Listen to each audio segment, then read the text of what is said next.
नमस्कार दोस्तों, क्या हमारा देश तानाशाही की ओर गिरता जा रहा है? एक महीने पहले ये सवाल जब मैंने आप लोगों से पूछा था, जाहिर सी बात है बहुत से लोगों को शॉकिंग लगा था।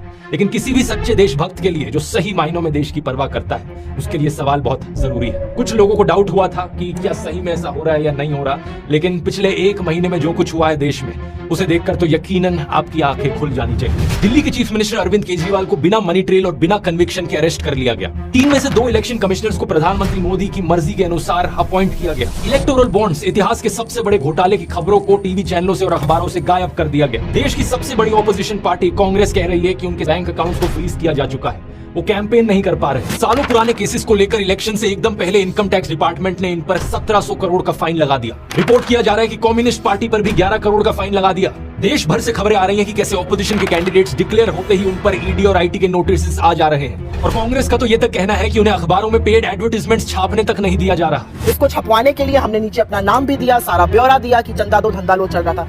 इस विज्ञापन को छापने से मुख्य जो अखबार थे उन्होंने मना कर दिया। ये क्या हो रहा है देश में? क्या इस तरीके से इलेक्शंस लड़ी जाएंगी?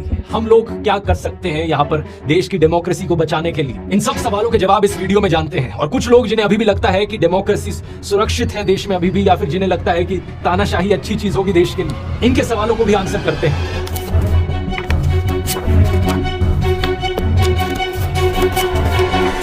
अरविंद केजरीवाल के अरेस्ट से यह आजाद भारत के इतिहास में पहली बार है कि किसी सिटिंग चीफ मिनिस्टर को अरेस्ट किया गया हो, और वो भी तब जब कोर्ट में कोई गुनाह साबित तक नहीं हुआ।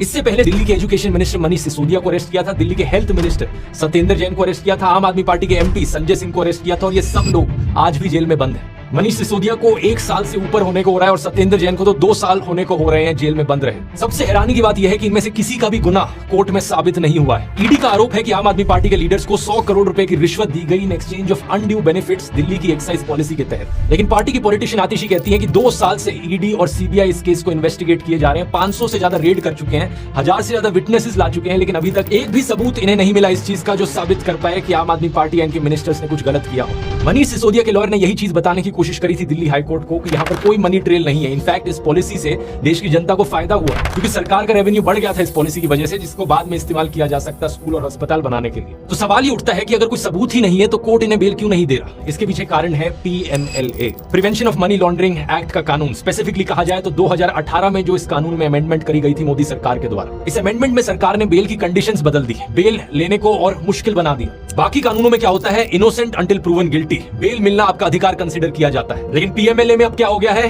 Guilty until proven innocent. आपको तब तक बेल नहीं मिलेगी जब तक आप अपने आप को इनोसेंट ना साबित करो।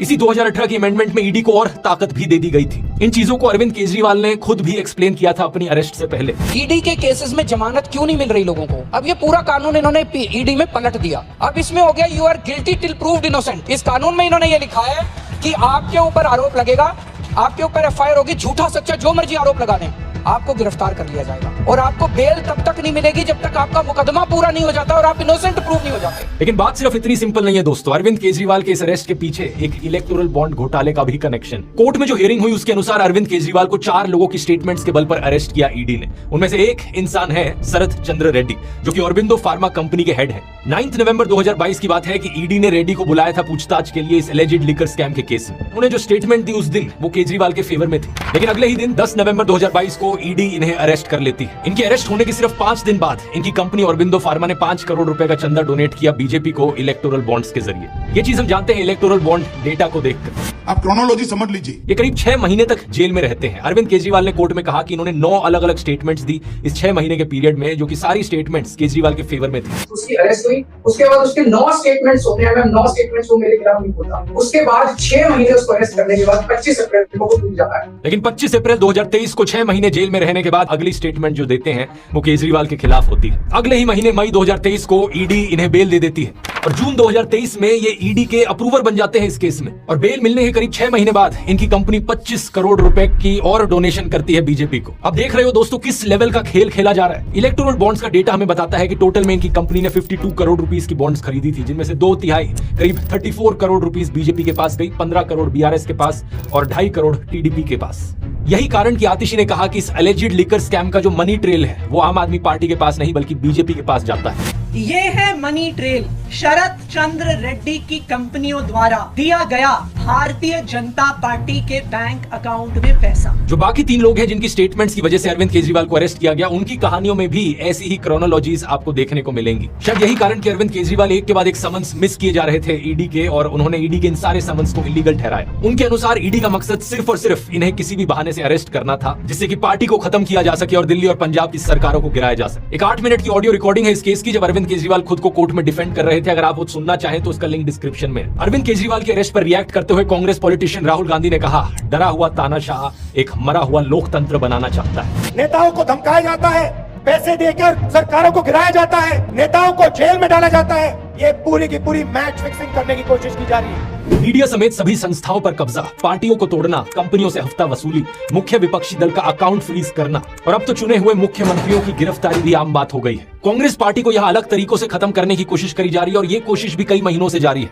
पिछले साल अगस्त के महीने में राहुल गांधी पर एक बहुत ही अजीबोगरीब डिफेमेशन केस किया गया, जिसके जरिए उन्हें डिस्क्वालीफाई करने की कोशिश करी गई थी। इस केस की मैंने डिटेल में इस वीडियो में बात करी थी, जिसमें सूरत के कोर्ट ने 2 साल की सजा सुनाई राहुल गांधी को। वो तो सुप्रीम कोर्ट ने इसे होने से रोक दिया, नहीं तो आज के दिन देश की 2 सबसे बड़ी ऑपोजिशन पार्टीज के टॉप लीडर्स जेल में होते हैं। लेकिन अब क्या किया जा रहा है? कांग्रेस का दावा है कि उनके बैंक अकाउंट्स को फ्रीज कर दिया गया है। इसके पीछे क्या कारण दिया जा रहा है? इनकम टैक्स डिपार्टमेंट का कहना है कि कांग्रेस ने अपने रिटर्न्स फाइल नहीं किए थे डेडलाइन के टाइम पर। इसके अलावा एक 31 साल पुराना केस कांग्रेस का खोला जा रहा है 1993-1994 का। इनकम टैक्स डिपार्टमेंट का कहना है कि वहां पर कुछ हुआ था उस समय पर, अब हम उसका पीनल चार्जेस मांगते हैं। और 29 मार्च को आईटी डिपार्टमेंट ने 1700 करोड़ का नोटिस दिया कांग्रेस पार्टी को। और सेम दिन रिपोर्ट में आया कि कम्युनिस्ट पार्टी पर भी 11 करोड़ रुपए की पेनल्टी लगा दी आईटी डिपार्टमेंट ने। किस कारण से? क्योंकि उन्होंने पुराना पैन कार्ड यूज किया था। हर एक ऑपोजिशन पार्टी को इसी तरीके से टारगेट किया जा रहा है। इस ट्वीट को देखिए। टीएमसी पार्टी के कैंडिडेट साकेत गोखले ने लिखा कि पिछले 72 घंटे में इन्हें 11 अलग अलग इनकम टैक्स के नोटिस आ गए। कुछ तो 7-7 साल पहले के नोटिस हैं। क्या ऐसे होंगी देश में फ्री और फेयर इलेक्शंस? हालातों को देखकर इस फिल्म की याद आती है, द डिक्टेटर नाम की एक कॉमेडी फिल्म, जो कि एक सैटारिकल कहानी सुनाती है एक फिक्शनल डिक्टेटर की। रेस जीतने के लिए डिक्टेटर किसी भी हद तक जाने को तैयार है। आज जो भी ये सब हो रहा है देश में, इसकी खबर दुनिया भर में पहुंच रही है दोस्तों। पहले जर्मनी की तरफ से स्टेटमेंट आई, फिर अमेरिका ने स्टेटमेंट दी, और अब तो यूनाइटेड नेशंस भी कहने लग रहा है। वो उम्मीद करते हैं कि इंडिया में लोग फ्री और फेयर तरीके से वोट कर पाएंगे, सबके राइट्स को प्रोटेक्ट किया जाएगा। सरकार के इन कारनामों की वजह से दुनिया भर में भारत की रेपुटेशन नीचे गिर रही है। कुछ बीजेपी के पॉलिटिशियंस तो अब ओपनली कह रहे हैं, हम 400 से ज्यादा सीट लाना चाहते हैं ताकि हम देश का कॉन्स्टिट्यूशन बदल सके। इस खबर को देखो, 27 मार्च को शिवसेना ने अपने पॉलिटिशियन अमोल कीर्तिकर को कैंडिडेट घोषित किया। ये हुआ सुबह के 9 बजे, और सिर्फ 1 घंटे बाद 10 बजे इन्हें ईडी का नोटिस आ गया। अमोल कीर्तिकर जी, जैसे उनका नाम घोषित हुआ, उनको ईडी का समन्स आया। ये दबाव तंत्र है, ये डराने की कोशिश है। एनसीपी के लीडर प्रफुल्ल पटेल याद है, इन पर एक भारी आरोप लगाया गया था करप्शन केस का बीजेपी के द्वारा। 8 महीने पहले इन्होंने लेकिन अपनी पार्टी तोड़कर बीजेपी की अलायंस ज्वाइन कर ली थी, और इसका नतीजा क्या हुआ? 29 मार्च की इस खबर को देखो। जो भी केस सीबीआई ने चलाया था इनके खिलाफ, उसे अब बंद कर दिया गया। अब मोदी सरकार कहती है कि यहाँ कोई करप्शन नहीं था। ऐसे ही बहुत से और केसेस हैं, जैसे कि नवीन जिंदल का केस देखो। ये कांग्रेस के कैंडिडेट थे, इन पर कोलगेट स्कैम का आरोप लगा था, लेकिन 25 मार्च को बीजेपी ज्वाइन करते हैं और अचानक से इन्हें बीजेपी का टिकट मिल जाता है। ये सब देखने के बाद भी कुछ लोग इतने बेशर्म है कि वो फिर भी कहते हैं, अरे अगर ये नहीं तो और कौन। हालत देख रहे हो देश में क्या हो गई है। हालत ये हो गई है कि कोई भी और ऑप्शन यहाँ पर बेहतर है। देश में इलेक्शंस को फेयर तरीके से कंडक्ट करवाने की रिस्पॉन्सिबिलिटी आती है इलेक्शन कमीशन के ऊपर, लेकिन वहां अपनी अलग कहानी चल रही है। 9 मार्च 2024 को इलेक्शन कमिश्नर अरुण गोयल ने अपनी पोस्ट से रिजाइन कर दिया। Chief election commissioner Rajiv Kumar का कहना था कि उन्होंने ये इस्तीफा दिया क्योंकि हेल्थ कंसर्न्स थे उनको, लेकिन द हिंदू अखबार के अनुसार उनके पास के जो लोग थे उनका कहना है कि एक्चुअली में अरुण गोयल की जो हेल्थ थी वो परफेक्ट थी। कारण इसके पीछे ये बताया जा रहा है कि chief election commissioner Rajiv Kumar और इलेक्शन कमिश्नर अरुण गोयल के बीच में असहमतियां थी। अब इसके अलावा एक और इलेक्शन कमिश्नर की पोस्ट खाली पड़ी थी। देश में 3 इलेक्शन कमिश्नर्स होते हैं। इनके रेजिग्नेशन के बाद 2 पोस्ट खाली हो गई।